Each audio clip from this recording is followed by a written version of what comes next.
네, 우리 하나님 말씀 함께 보겠습니다. 사도행전 15장 1절에서 21절인데 오늘은 조금 7절부터 우리 17절까지만 교독으로 주의 말씀을 보도록 하겠습니다. 성경을 찾으시고요. 우리 개역개정으로 영상도 성경 보면서 우리 같이 교독할게요. 저부터 읽겠습니다. 많은 변론이 있은 후에 베드로가 일어나 말하되, 형제들아, 너희도 알거니와 하나님이 이방인들로 내 입에서 복음의 말씀을 들어 믿게 하시려고 오래전부터 너희 가운데서 나를 택하시고 또 마음을 하시는 하나님이 우리에게와 같이 그들에게도 성령을 주어 증언하시고 믿음으로 그들의 마음을 깨끗이 하사 그들이나 우리나 차별하지 아니하셨느니라.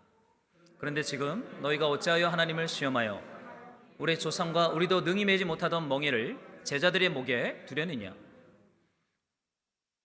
그러나 우리는 그들이 우리와 동일하게 주 예수의 은혜로 구원받는 줄을 믿노라 하니라. 온 무리가 가만히 있어 바나바와 바울이 하나님께서 자기들로 말미암아 이방인 중에서 행하신 표적과 기사에 관하여 말하는 것을 듣더니, 말을 마침에 야고보가 대답하여 이르되, 형제들아, 내 말을 들으라. 하나님이 처음으로 이방인 중에서 자기 이름을 위할 백성을 취하시려고 그들을 돌보신 것을 시므온이 말하였으니 선지자들의 말씀이 이와 일치하도다. 기록된 바 이후에 내가 다시 지으며 또 그 허물어진 것을 다시 지어 일으키리니. 함께 읽겠습니다.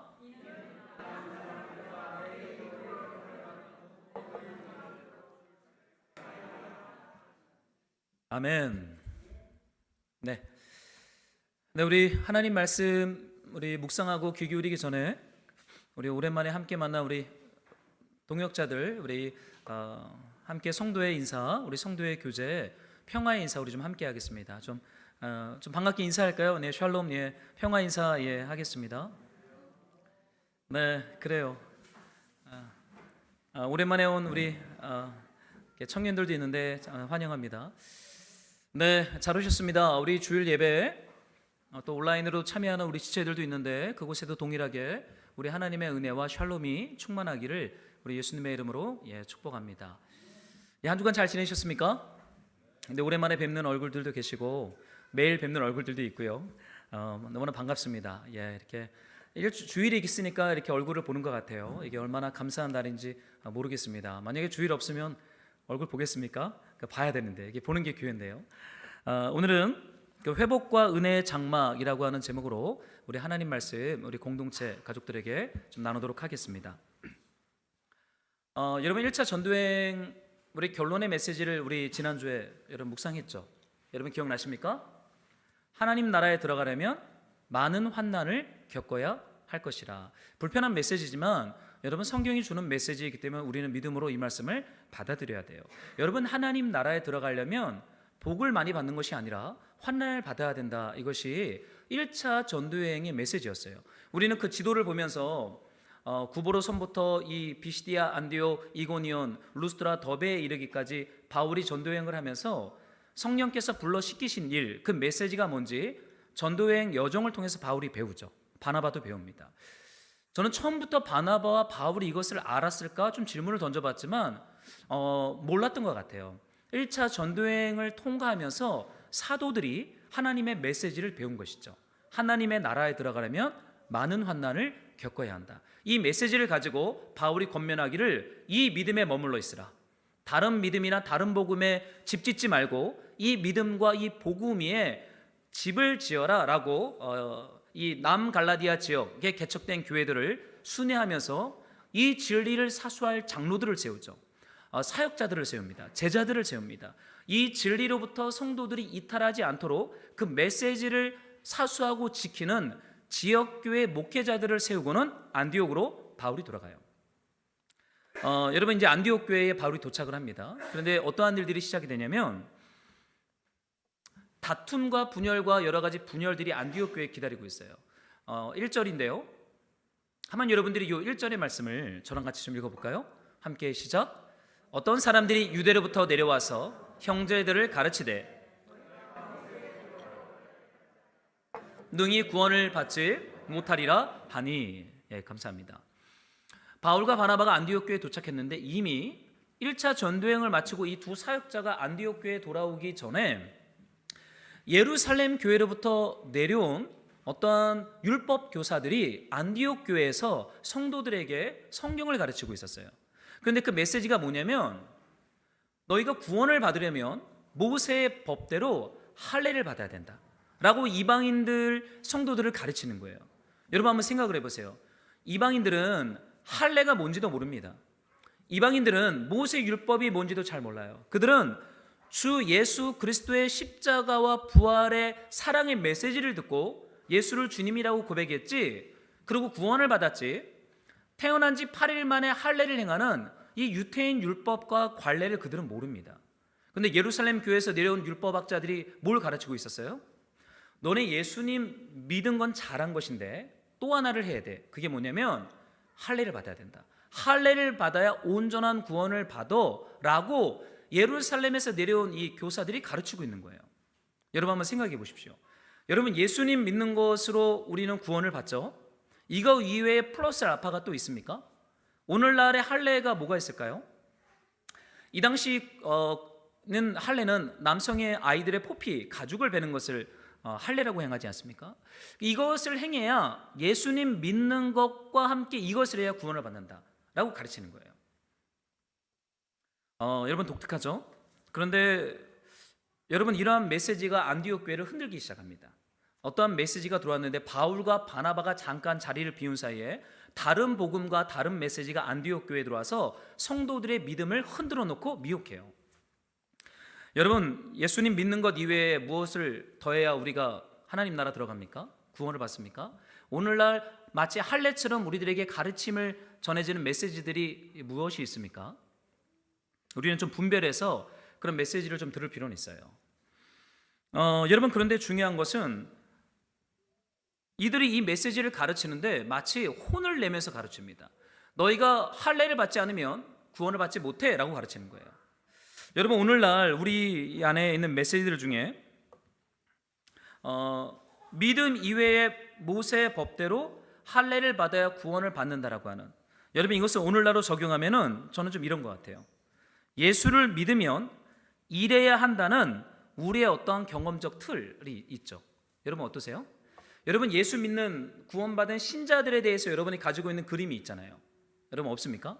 여러분 어떠한 사람이 예수 믿는 사람이고 구원받은 사람이라고 하는 어떠한 그림과 모델이 우리 안에 있습니다. 그것을 지키지 않으면 우리 안에 마치 예루살렘 교회에서 내려온 저 율법학자들처럼 너네 구원받지 못해 라고 말하며 정죄하고 판단하고 혼내는 그런 문화적인 메시지들이 오늘날도 존재하죠. 어떻습니까? 여러분 한국 교회에 코로나 이전에 결코 타협할 수 없었던 몇 개의 기둥들이 있죠.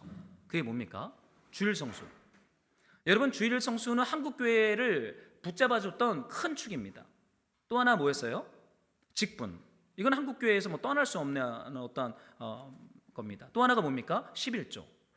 여러분 이 세 가지는 한국 교회를 붙잡아줬던 어떤 큰 축이었어요. 근데 여러분 한번 생각해 보세요. 코로나를 통과하면서 여러분 주일 성수가 어떻게 되었습니까? 절대적인 메시지가 되었나요? 온라인 예배로 다 바뀌어 버렸어요. 우리가 이 주일 성수 드리지 않으면 구원받지 못할 거라고 여겨졌던 것이 코로나를 통과하면서요, 이제는 집에서 TV 틀어놓고 예배 드리는 시대가 우리가 2, 3년을 보냈죠. 여러분 좋으셨어요? 싫으셨어요? 솔직하게 한번 얘기해 봅시다. 여러분 그때가 좋았습니까? 싫었습니까? 좋았잖아요. 편하셨잖아요. 그죠? 얼마나 편하셨어요. 여러분 이렇게 주일 예배 가기 위해서 준비하지도 않고. 여러분 우리가 굳게 붙잡았던 어떠한 축들이 폭풍을 통과하면서 우리의 구원을 흔드는 절대적 메시지가 아닐 수도 있다라고 하는 어떠한 메시지가 우리를 강타하기 시작했습니다. 주일 성수, 우리의 직분, 11조 절대적이지 않다라는 것을 우리는 이 시간들을 통하면서 배우게 됐죠. 여러분 예수 그리스도를 믿는 믿음 이외에 어떠한 다른 것으로 예수를 믿는 사람은 이래야 된다라고 가르쳐왔던 이 메시지가 안디옥 교회 안에 우리가 배웠던 것처럼 그렇게 침투해서 믿음 이외에 우리가 행해야 할 것이 더 있다라고 교회를 흔들기 시작합니다. 근데 여러분 중요한 게 있어요. 모세의 법대로 할례를 받지 않으면 구원을 받지 못해, 할례를 받아야 구원받아 라는 메시지를 가지고 이들이 어떻게 관계하기 시작합니까? 다른 사람을 판단하기 시작합니다. 여러분, 말씀은요, 그리고 말씀의 기초에서 우리에게 주신 어떠한 좋은 문화와 전통과 관습들이 있죠. 여러분, 이것은 하나님의 선물이에요. 저는 주일 공동체회는 하나님이 우리에게 주신 좋은 선물이라고 믿어요. 그래서 고수하는 것입니다. 그래서 지키는 것입니다. 직분도 우리가 하나님을 알아가고 세상을 섬기고 사랑하기 위해서 교회 가운데 준 어떠한 전통과 문화와 관습이죠. 절대적인 것은 아니에요.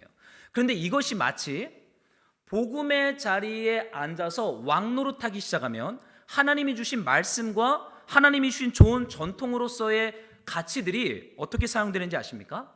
사람을 살리는 데 사용되는 것이 아니라 사람을 정죄하고 판단하는 칼자루로 사용되기 시작해요.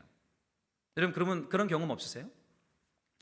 여러분, 한국교회 안에 혹은 우리 안에 하나님의 말씀과 좋은 전통으로 우리가 하나님 앞에 더 가까이 나아가고 하나님 앞에 회개하고 하나님을 사랑하고 이웃을 사랑하는 어떤 좋은 무기로서 이것을 사용하는 게 아니라 나는 이렇게 하는데 너네는 하지 않아라고 하는 어떤 화살과 정죄와 판단으로 이것들을 사용했던 쓴 역사가 우리 안에도 있었고 안디옥 교회에도 있었다는 거예요.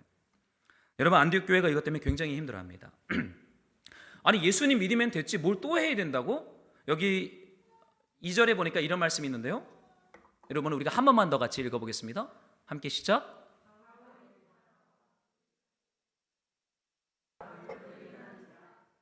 형제들이 이 문제에 대하여 바울과 바나바 및 그 중에 몇 사람을 예루살렘에 있는 사도와 장로들에게 보내기로 작정했다. 여러분, 다툼이 일어나요. 여러분, 교회가 싸우기 시작합니다.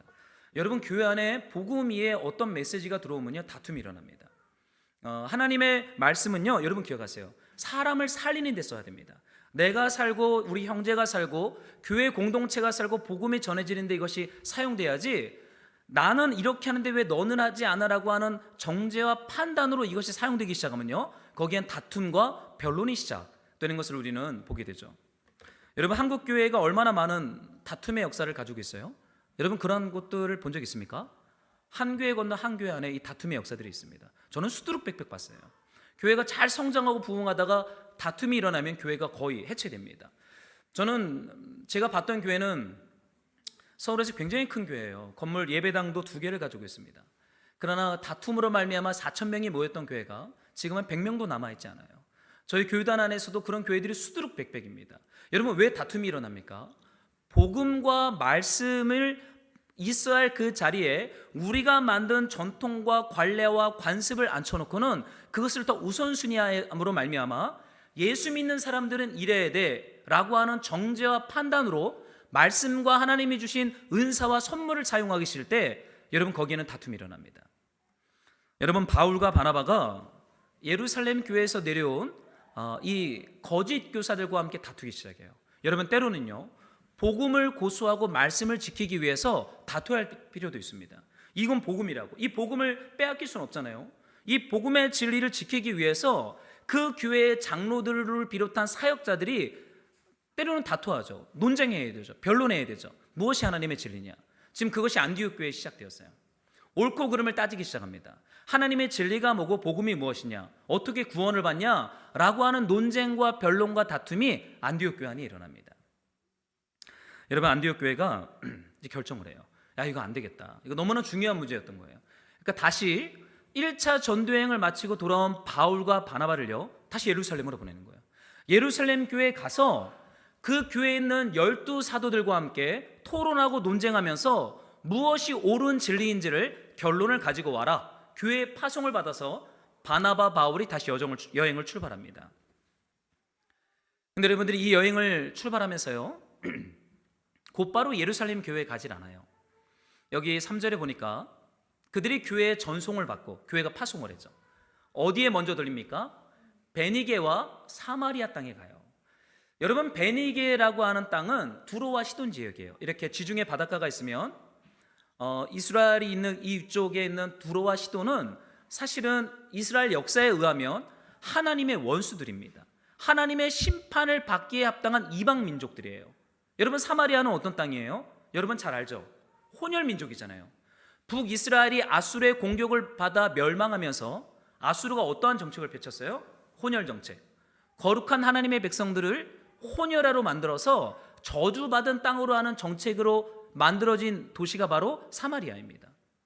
그러니까 예루살렘에 있는 유대인들은 저 사마리아를 무시했어요. 아우 더러운 민족, 아우 저 베니게 두로아시돈 이방인들, 아우 저 죄인들, 심판받기에 합당한 나쁜 놈들, 악인들 막 손가락질하는 거예요.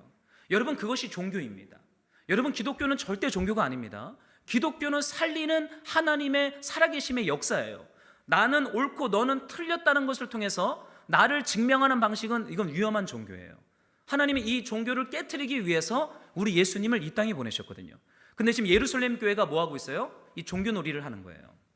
우리가 만든 이 관습과 관례를 왕노릇함으로 지키기로 말미암아 그리스도께서 죽음으로 말미암아 세운 말씀과 생명과 구원의 자리를 빼앗고 있어요. 누구한테요? 이방인들에게. 여러분 예루살렘 교회에 먼저 가지 않습니다. 왜요? 불편하니까. 여러분 예루살렘 교회에 가면요 종교성으로 똘똘 뭉친 사람들이 있어요. 그러니까 이방인 선교를 했던 바울과 바나바는요 유대인 출신이지만 그들은 자유로워요. 유대교 관습에 더 이상 묶여 있지 않아요. 유대교 관습이면 어떻게 해야 돼요? 안식일이 되면 꼼짝하면 안 돼요. 저는 아직 이스라엘에 가보지 않았지만 제가 어떤 분한테 들어봤더니 안식일 날은 엘리베이터가 전층에서 쓴대요. 뭐 그런 얘기도 제가 들어본 적이 있어요. 손가락으로 엘리베이터를 누르는 것도 뭐 노동하는 거라서 주일에는 일하지 말라 그러니까 엘리베이터가 전층에 쓰게끔 했다는 얘기도 들어본 적이 있어요. 얼마나 율법적이에요. 근데 여러분 바울과 바나바는 이방인들에게 복음을 전하면서 이것이 본질이 아니라는 것을 배워요. 누구한테 먼저 갑니까? 이방인 교회, 두로와 시돈에 세워진 교회들, 저주받은 사마리아 사람들에게 빌립이 복음을 전하잖아요. 사도행전 8장에서요. 그 사마리아에 세워진 교회에 바울과 바나바가 가서 1차 전도여행에 놀라운 이방인들이 예수님께 돌아온 이 선교 보고를 막 간증하기 시작합니다. 그러니까 그 이방인 교회 형제들이 어떻게 반응해요? 이방인들이 죽게 돌아온 일을 말하여 형제들이 다 크게 기뻐했다.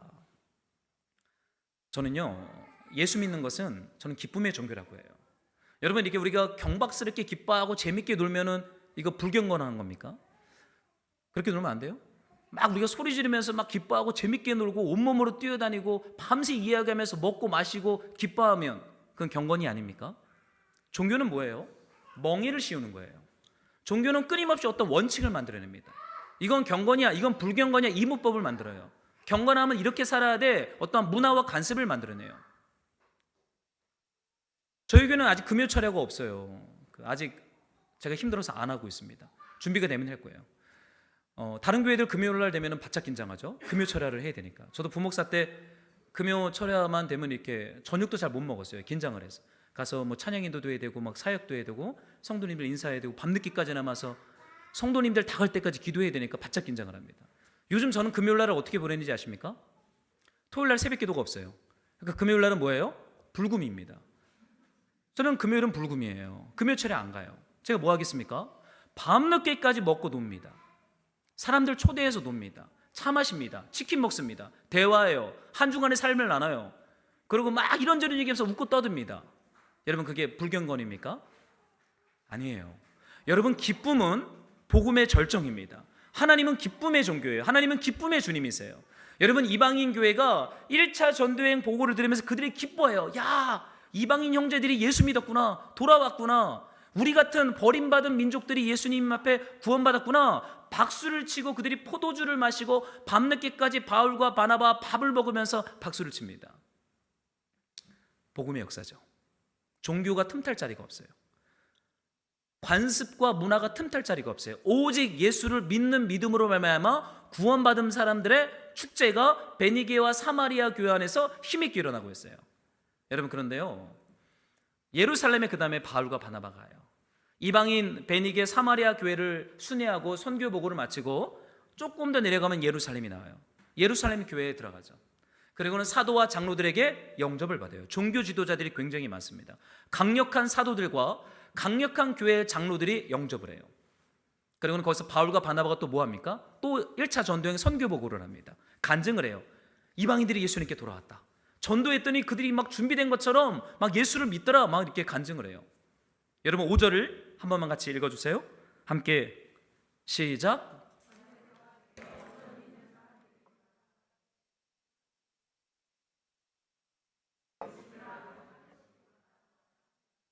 여러분, 예루살렘 교회가 1차 전도 여행의 선교 보고 이방인들이 예수님께 돌아왔다는 보고를 듣고 그들이 기뻐하고 있습니까? 분노하고 있습니까? 무엇이 느껴져요?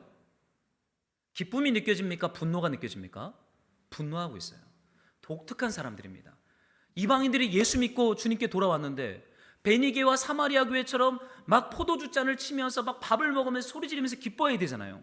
근데 예루살렘에 있는 사역자들, 그 중에 바리새파 중에 예수를 믿은 신자들이 일어나, 한 사람이 아니라 집단으로 일어나 말하되 이방인들이 할례를 받아야 된다, 이거 구원 아니다 라고 논쟁하기 시작해요. 할례를 받아야 온전한 구원이야 라고 바리새파 중에 어떤 믿는 사람들이 일어나 모세 율법대로 이방인들에게 할례를 행할 것을 권면하고 도전하고 강력하게 호소합니다.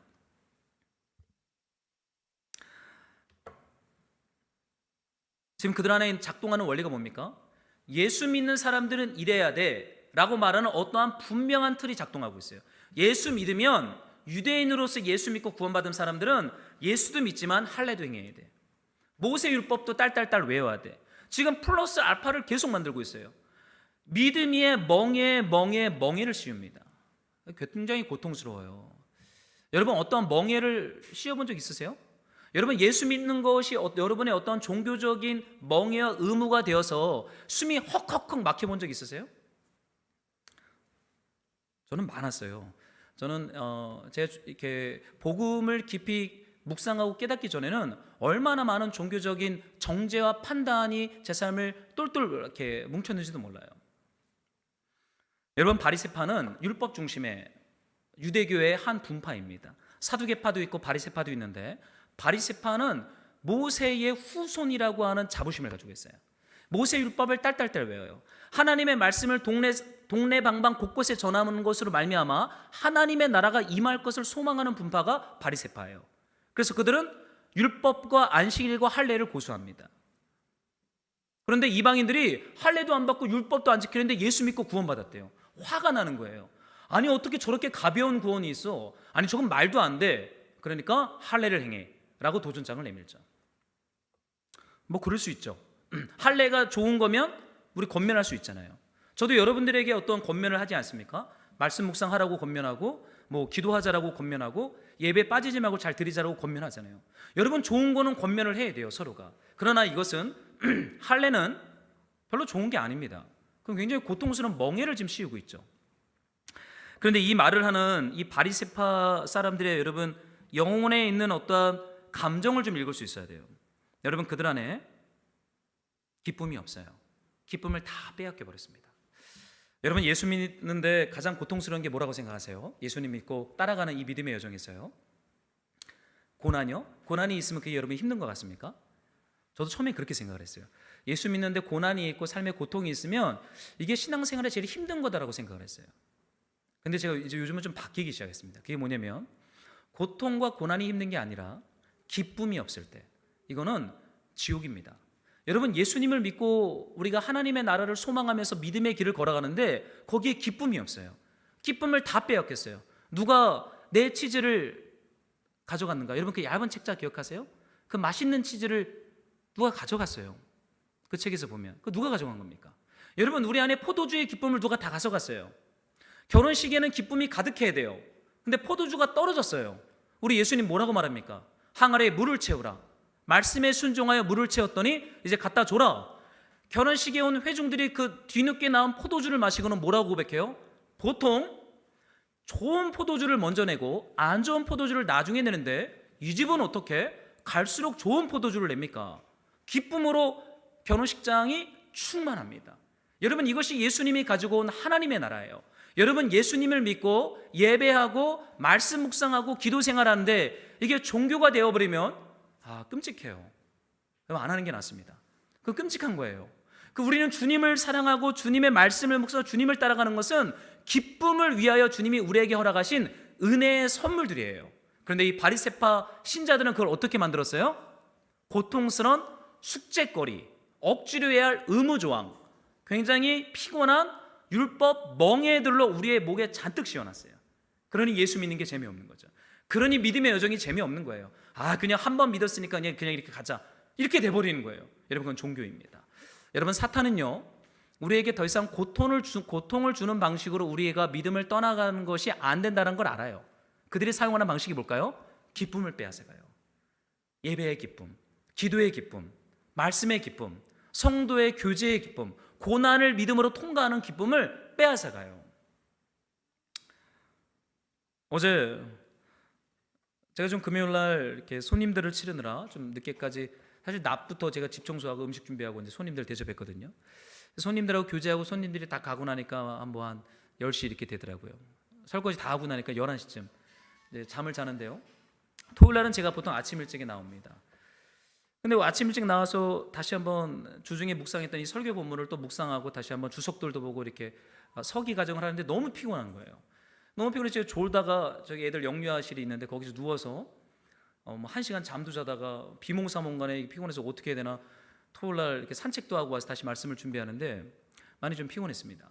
근데 이렇게 다시 말씀 앞에 앉아 있는데 아내가 이제 식사 준비하러 집에서 또 왔더라고요. 그래서 제가 아내 도와서 또 이것저것 하다 보니까 다시 이렇게 책상에 이렇게 앉아 있는데 제 안에 하나님 주신 마음이 있어요.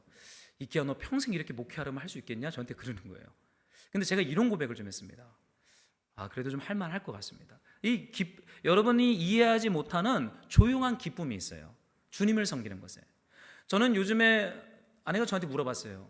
왜 주님께서 마르다가 일을 하는데 그 열심히 일하는 마르다한테 왜 혼낸 거야? 이렇게 질문하는 거예요. 왜 마리아는 예수님 발 앞에 앉아서 말씀을 듣는 마리아는 잘했다 그러고 열심히 일하는 마르다한테는 왜 혼을 낸 거야? 저한테 질문을 해요.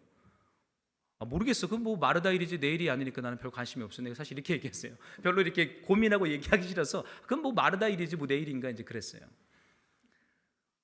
그렇잖아요. 그 마르다 문제지 제 문제는 아니잖아요.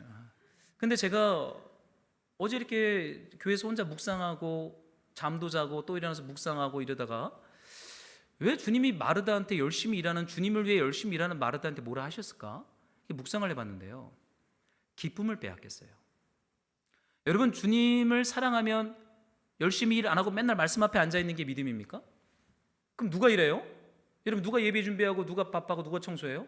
다 말씀 앞에 앉아 있으면요 굶어 죽습니다. 뼈만 앙상하게 남습니다. 누군가는 수고해야 돼요. 그래야 처자식 먹여 살리고 아이들 밥 먹이고 아내들 남편 출근하면 나가서 브런치 할 수 있는 거예요.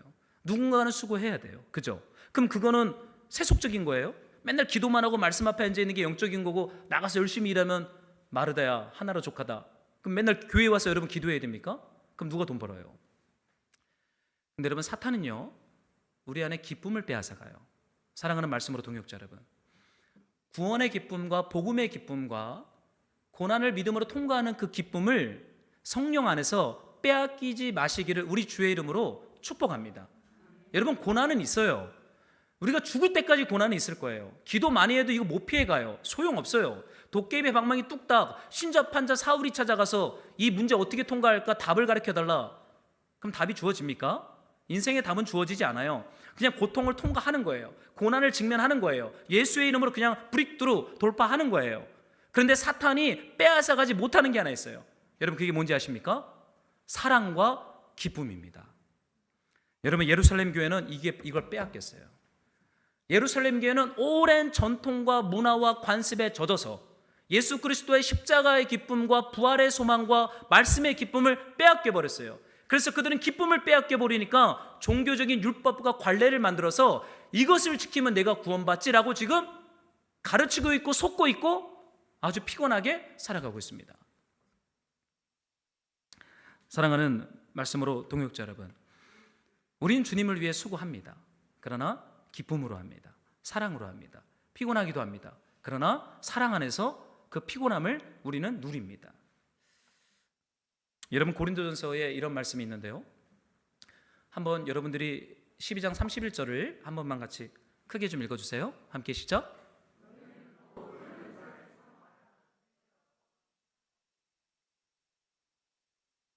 여러분 성령 충만한 사람들에게 주어지는 은사가 고린도전서 12장, 13장, 14장 안에 기록되어 있습니다. 뭐 굉장한 은사들이 많아요. 병 고침의 은사, 뭐 기적의 은사, 표적의 은사, 죽은 자를 살리는 은사, 굉장히 많은 은사가 고린도전서 12장 안에 가득 차 있어요. 그러고는 바울이 이렇게 얘기를 해요. 더 큰 은사가 있다. 더 큰 은사가 있다. 방언의 은사, 통변의 은사, 예언의 은사, 수많은 은사들을 다 리스트를 정리해 놓고서는요, 더욱 큰 은사를 고린도 교회여 사모하라. 너에게 가장 좋은 길을 너희에게 보이리라 라고 바울이 편지를 보냅니다. 여러분, 가장 큰 은사가 뭐예요? 가장 우리가 빼앗기지 말아야 할 그 은사가 무엇입니까? 병 고침의 은사도 아니에요. 방언의 은사도 아니에요. 예언의 은사도 아니에요. 가르침의 은사도 아니에요. 지식과 지혜의 은사도 아니에요. 표적의 은사도 아니에요. 귀신을 내쫓는 은사도 아니에요. 바울은 이렇게 얘기합니다. 내가 사람의 방언과 천사의 말을 할지라도 사랑이 없으면 소리나는 구리와 울리는 꽹가리가 되고, 내가 예언하는 능력이 있어 모든 비밀과 모든 지식을 알고 또 산을 옮길 만한 모든 믿음이 있을지라도 사랑이 없으면 내가 아무것도 아니요. 내가 내게 있는 모든 것으로 구제하고 내 몸을 불사르게 내줄지라도 사랑이 없으면 내게 아무 유익이 없느니라. 여러분, 놀랍지 않아요? 이게 가장 큰 은사래요. 여러분, 어떠한 사람이 은사를 사용할 때 좀 이렇게 부러워하는 은사가 있습니까? 어떤 은사예요? 저는 예언 사역하는 목사님들 보면 참 멋있더라고요. 이렇게 딱 터치하고 나서는. 저 영어로 예언 사역하던 분 청년 때 한번 예언을 받아봤는데요. 제 대학교에 있는데 미국에서 왔어요. 제 머리를 탁 터치하더니 My son, 나의 아들아. 그리고 영어로 막 예언을 해요. 그리고 옆에서 영어과 출신 자매가 막 통역을 해줘요. 하나 기억납니다. 코카콜라. 제가 무슨 코카콜라 같대요. 톡톡 튈 거래요. 그래서 내가 도대체 무슨 말을 하는지 제가 하나도 모르겠어요. 제가 어이가 없어 나가서 그냥 코카콜라 한 잔 마시고 이제 끝냈는데요. 저는 부러워요. 왜요? 병 고침의 은사 부러워요. 있으면 좋겠어요.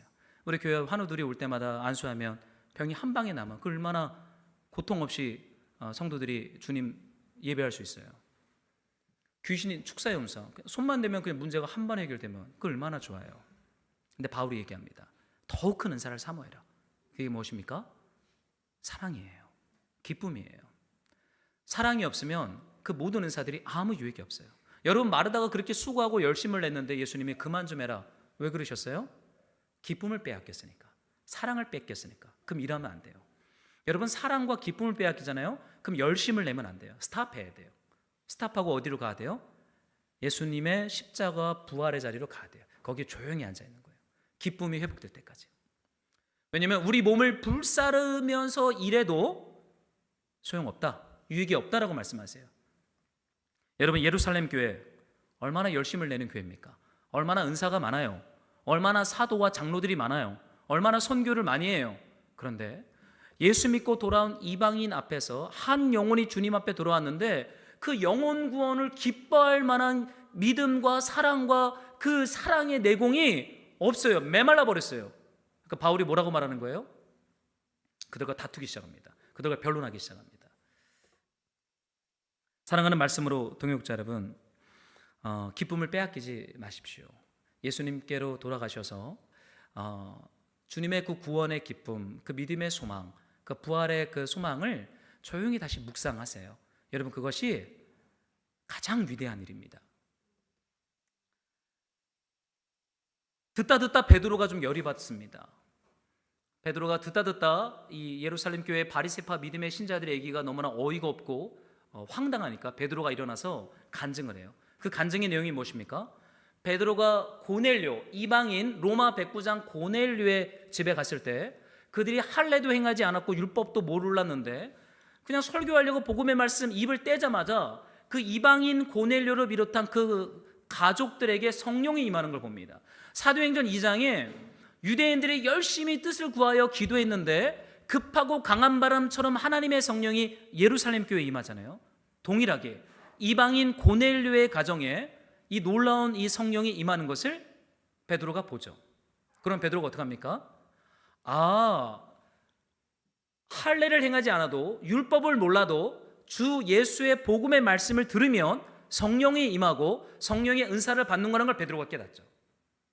그러고는 그 이야기를 베드로가 예루살렘 교회의 동역자들에게 간증하기 시작합니다. 여러분, 하나님은 어떠한 분이세요? 여러분, 우리가 무언가를 해야 은혜를 주시는 하나님이라면 그거는 공로주의죠. 내가 어떠한 공로를 했기 때문에 하나님이 뭘 주는 거야. 이거는 조금 위험한 상급론이고 위험한 공로주의로 갈 수 있습니다. 거기엔 기쁨이 없어요. 거기에는 멍에만 있을 뿐입니다. 베드로가 이런 말을 해요. 한번 여러분들이 15장 10절을 우리 한번 같이 읽어보겠습니다. 시작.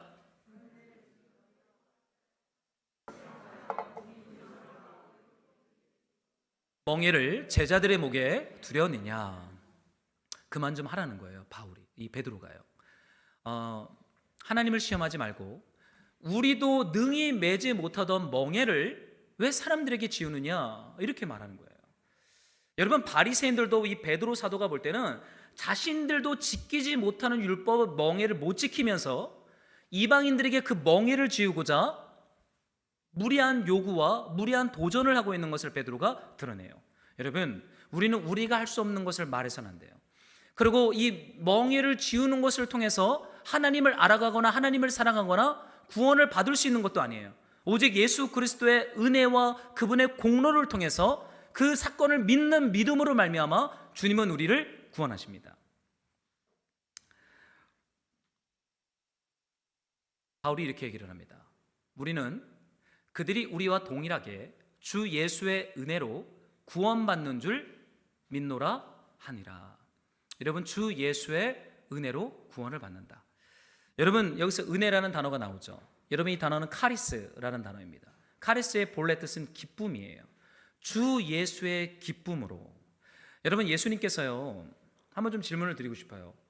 십자가를 질 때 예수님이 어떠한 마음으로 십자가를 졌을까요? 물론 예수님이 이 잔을 내게서 옮겨 주옵소서라고 겟세마나에서 주님이 땀방울이 핏방울대로 기도하죠. 왜냐하면 십자가의 고통이 너무나 무거우니까, 하나님 아버지와 관계가 깨져야 되니까, 하나님께 버림을 받아야 되니까 십자가 지는 것이 굉장히 고통스러워합니다. 그런데 복음서를 읽다 보면 여러분, 예수님은요, 하나님께 보냄을 받은 하나님의 종으로서 표현이 됩니다.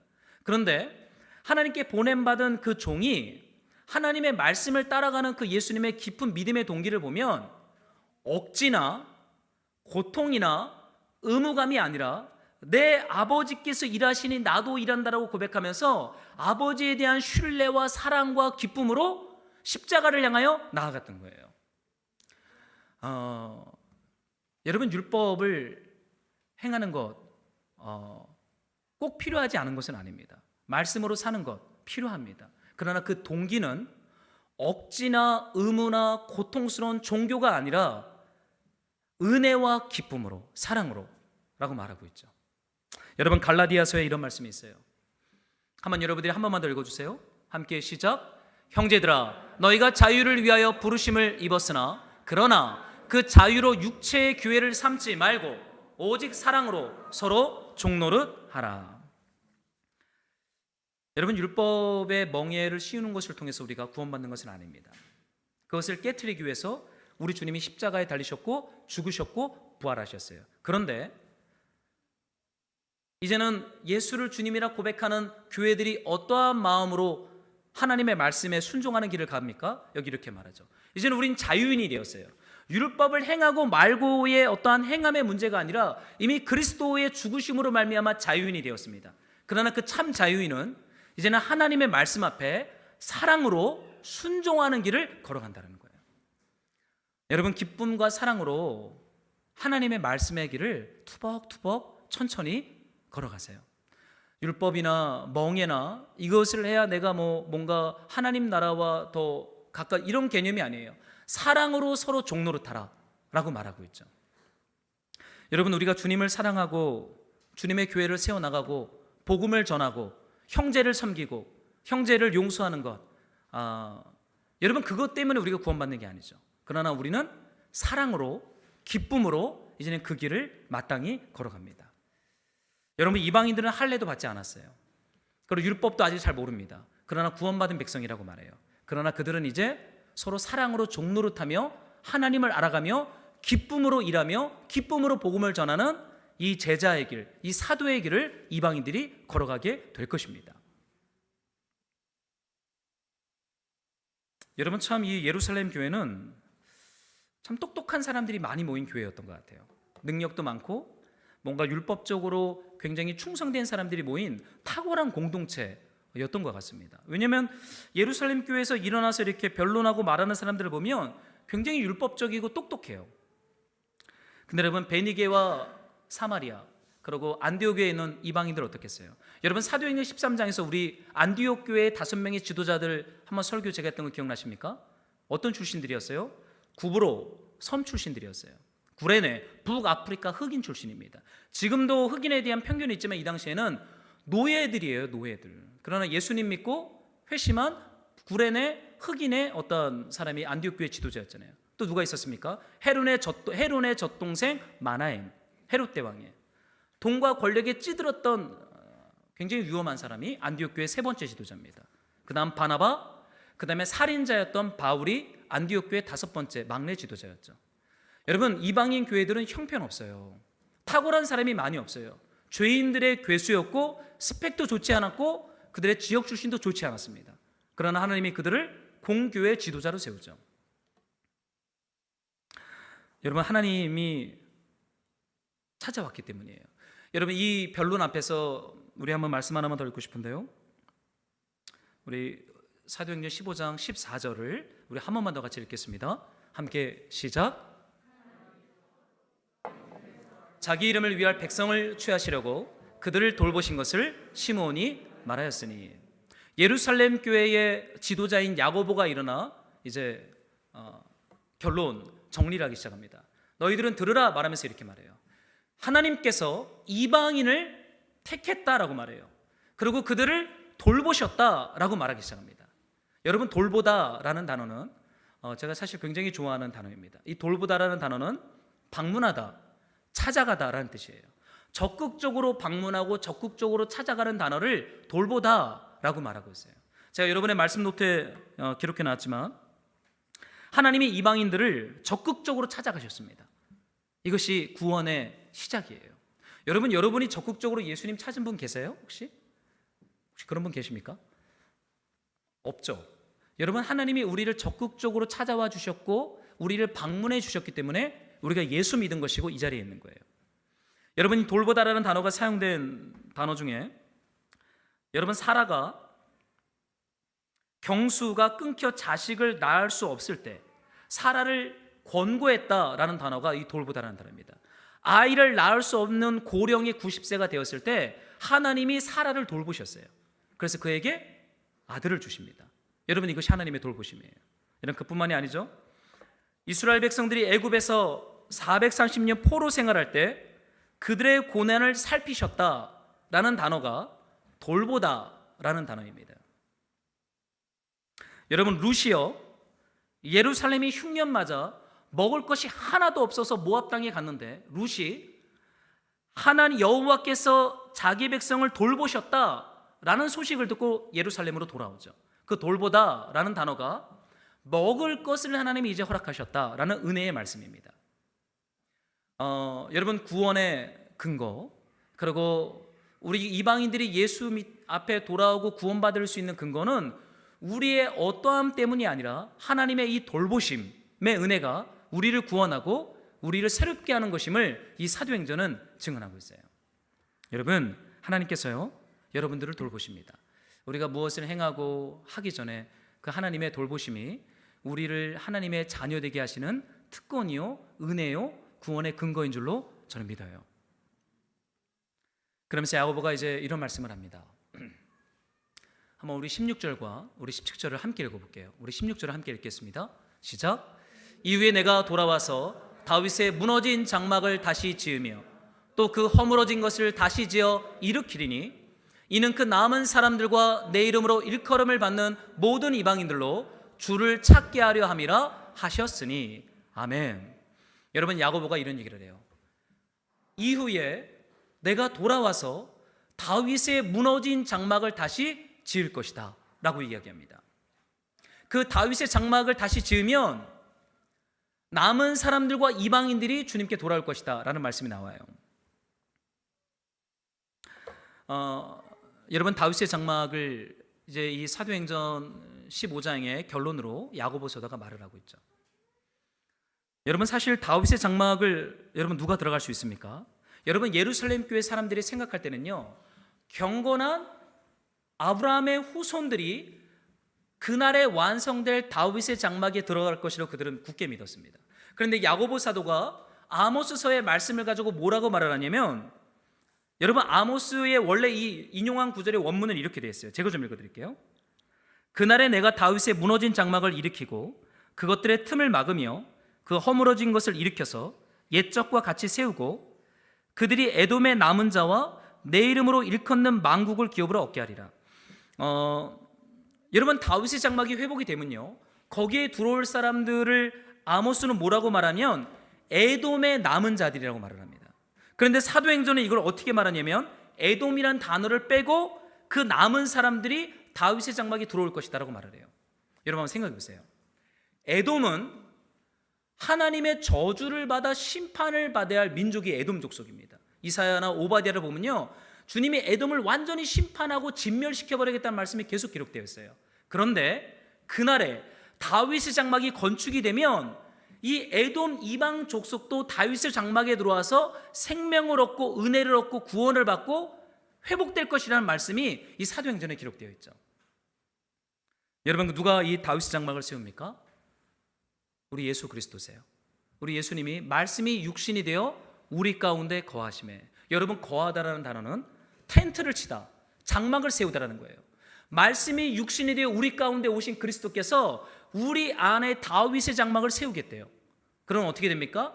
에돔 족속처럼 심판받고 멸망받고 죽임을 당할 이방 민족들이 그리스도께 세우신 다윗의 장막에 들어와서 영원한 생명과 안식과 기쁨과 구원을 얻게 될 것이다 라고 지금 이 야고보가 아모스서의 말씀을 가져와서 이방인 믿음 논쟁을 하고 있는, 할례를 받아야 구원을 받는다라고 말하는 예루살렘 교회 성도들의 세계관을 흔들어 깨트려 버립니다.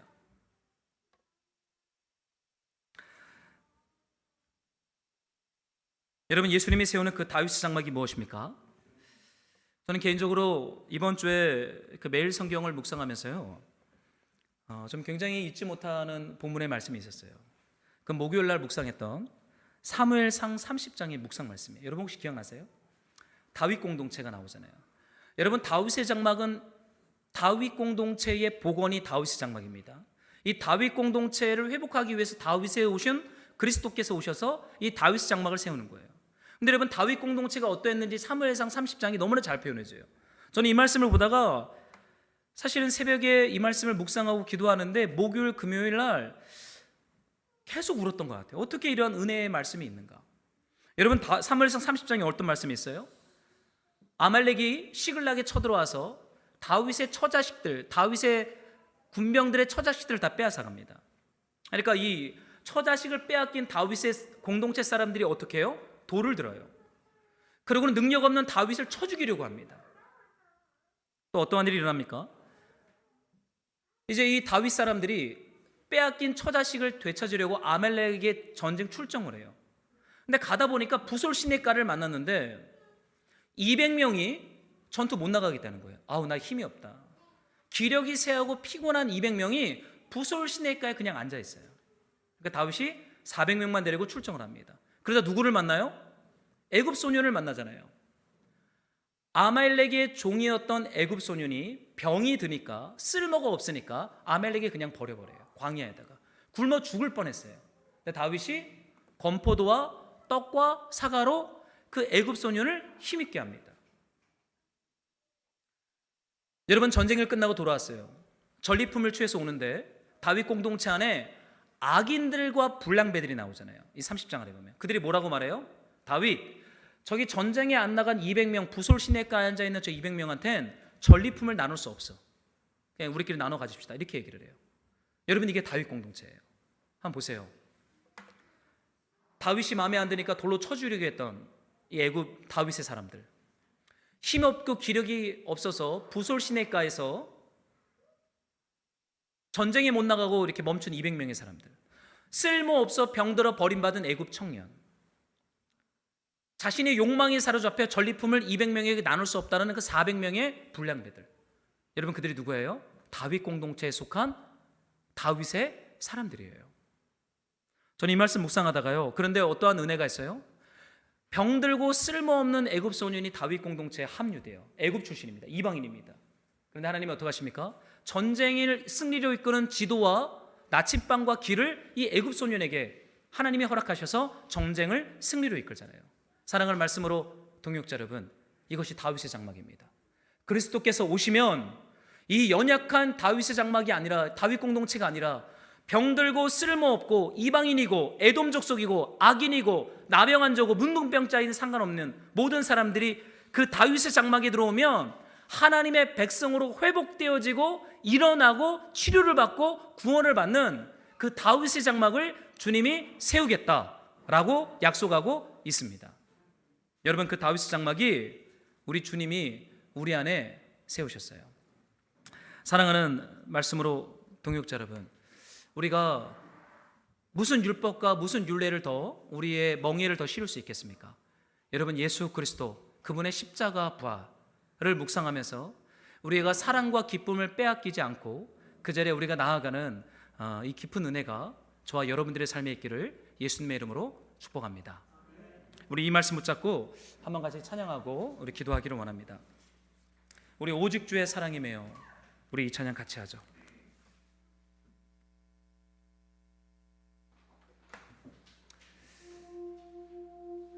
우리 하나님의 이 은혜, 이 긍휼의 장막, 이 은혜의 장막, 그걸 우리가 묵상하면서 우리 주님 앞에 좀 나아갑시다.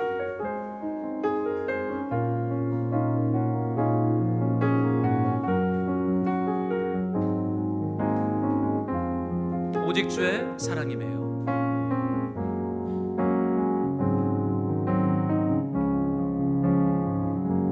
오직 주의 사랑에 매여 내 영 기뻐 노래합니다. 이 소망의 언덕 기쁨의 땅에서 주께 사랑드립니다. 오직 주의 임재 안에 갇혀 내 영 기뻐 찬양합니다. 이 소명의 언덕 거룩한 땅에서 주께 경배드립니다. 주께서 주신 모든 은혜 나는 말할 수 없네. 내 영혼 즐거이 주 따르렵니다.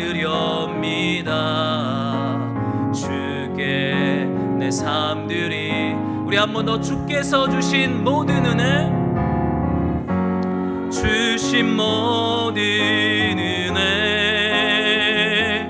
나는 말할 수 없네. 내 영혼 즐거이 주 따르렵니다. 주께 내 삶 드립니다. 그래서 우리가 한번 같이 기도하겠습니다. 우리 같이 기도할 때는 하나님, 우리가 예수 그리스도의 은혜, 그 십자가와 부활 이외에 우리네 삶에 멍에를 씌워서 그 복음과 은혜의 기쁨을 빼앗아가는 생명과 기쁨과 사랑이 있어야 할 자리에 의무와 부담감과 억지를 불어넣어 우리로 하여금 하나님으로부터 멀리 떨어지게 만드는 이 모든 거짓 메시지에 대해서 우리가 다투며 변론하며 우리가 진리를 붙잡기로 결정하면서 주님, 우리 안에 주님을 향한 말씀을 향한 우리 안에 기쁨과 사랑을 다시 한번 충만하게 일으켜 주시옵소서. 우리가 열심히 수고하지 아니하고 우리의 기쁨과 사랑으로부터 나오는 사랑으로 종로로 타는 그 생명의 복음의 역사가 우리의 심령과 우리의 삶 가운데 일어나게 하여 주시옵소서. 우리 주신 말씀을 같이 가지고 기도하면서 나아가겠습니다.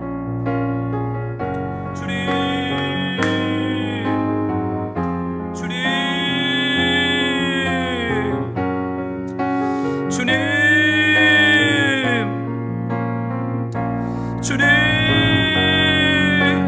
하나님, 우리 주님을 향한 사랑과 기쁨을 우리 안에 충만하게 하시옵소서. 성령 하나님, 우리 안에 충만하게 오셔서 하나님의 성령과 말씀으로 예수님을 향한 사랑과 기쁨, 우리 하나님 아버지를 향한 사랑과 기쁨이 우리 안에 샘솟듯이 일어날지어다. 모든 억지와 의무와 멍해 거짓 메시지들은 하나님의 말씀 앞에서 끊어지고 오직 우리 예수님의 사랑과 은혜와 복음과 십자가의 역사가 우리 안에 강같이 흘러가게 하여 주시옵소서. 주님, 주님, 우리를 회복하시는 그 다윗의 장막, 우리를 그곳으로 부르셔서 우리를 그리스도를 깊이 사랑하며 그리스도와 연합되는 자리로 우리를 부르시니 주님 감사합니다. 성령 하나님 이곳에 충만하게 임하셔서 우리의 치질을 빼앗아간 그 어둠의 세력들을 예수 이름으로 끊으시고 하나님의 말씀과 성령으로 우리 안에 사랑의 샘이 샘솟게 하여 주시옵소서. 주님,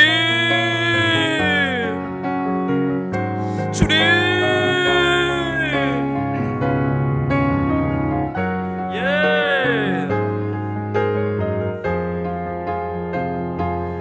여러분, 그래서 우리가 한 번 더 같이 기도할 때 사랑이 없으면 아무 유익이 없다라고 주님이 말씀하세요.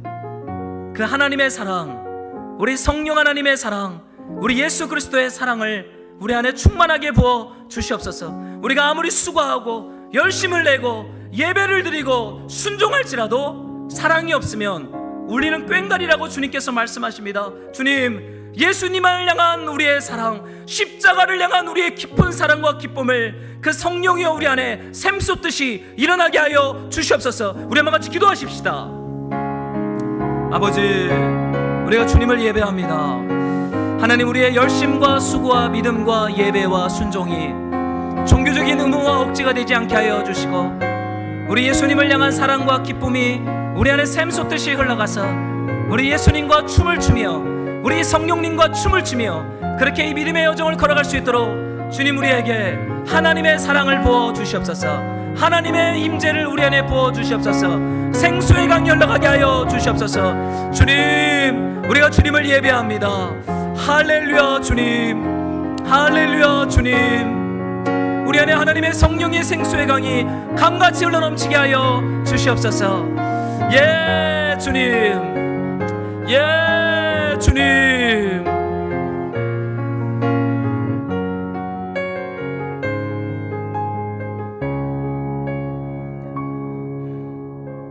우리가 병들고 쓸모없는 애굽 소년이고 마음에 안 들면 돌을 들어 쳐 죽이려고 하는 다윗의 군사들이며 전쟁하려니 피곤해서 부솔 시내에 숨어서 나는 안 나가겠다라고 말하는 200명이며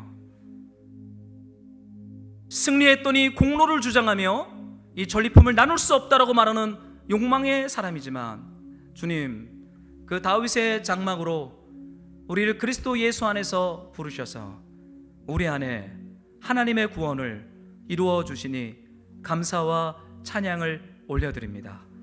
우리가 종교적 멍에를 씌우지 아니하고 조용히 주님이 행하셨던 이 일들을 묵상하며 그렇게 사랑으로 종로로 타는 크리스티아노, 그리스도의 종의 길을 걸어갈 수 있도록 성령이여 하나님의 사랑을 우리 안에 충만하게 부어 주시옵소서.